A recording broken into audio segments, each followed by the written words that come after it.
અમદાવાદની વીએસ હોસ્પિટલનું સુધારા સાથે બજેટ રજૂ કરવામાં આવ્યું છે 2026-27નું સુધારા સાથેનું 2026-27નું સુધારા સાથેનું 212 કરોડનું આ બજેટ મંજૂર કરવામાં આવ્યું છે 207 કરોડના ડ્રાફ્ટ બજેટમાં 5.77 કરોડનો વધારો કરવામાં આવ્યો છે તો વીએસ હોસ્પિટલમાં સુપર સ્પેશિયાલિટી સેવાઓ શરૂ કરવાનું આયોજન કરવામાં આવ્યું છે 1.62 કરોડના ખર્ચે નવા આધુનિક સાધનો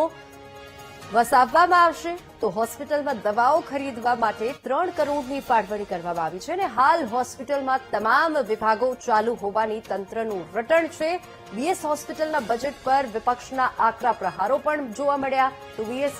હોસ્પિટલનું બજેટ રાખવાનો કોઈ અધિકાર નથી શહેજાદ ખાને આરોપ લગાવ્યો છે આક્ષેપ કર્યો છે અને વીએસ હોસ્પિટલ નવીનીકરણ થઈ શકતું નથી સાથે જ તેઓએ કહ્યું કે એસવીપીમાં નાગરિકોને સસ્તી સારવાર મળતી નથી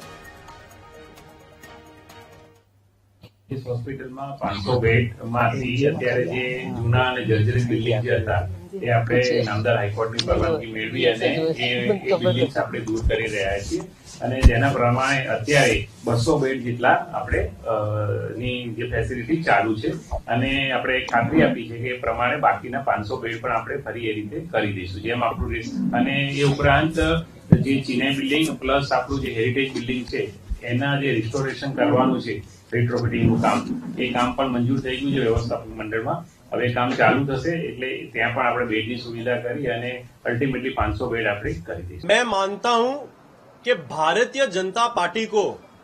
वीएस अस्पताल का बजट रखने का कोई भी अधिकार नहीं है क्योंकि एक ऐसा अस्पताल जो गरीब दर्दियों की सेवा के लिए अहमदाबाद में ही नहीं समग्र गुजरात में जाना पहचाना जाता था ऐसे अस्पताल को भारतीय जनता पार्टी ने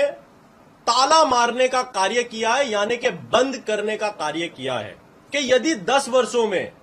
1068 करोड़ रुपए खर्च किए गए हैं तो आज वीएस अस्पताल की ऐसी परिस्थिति क्यों है वीएस अस्पताल बंद हालत में क्यों है वीएस अस्पताल की इमारत जर्जरित क्यों है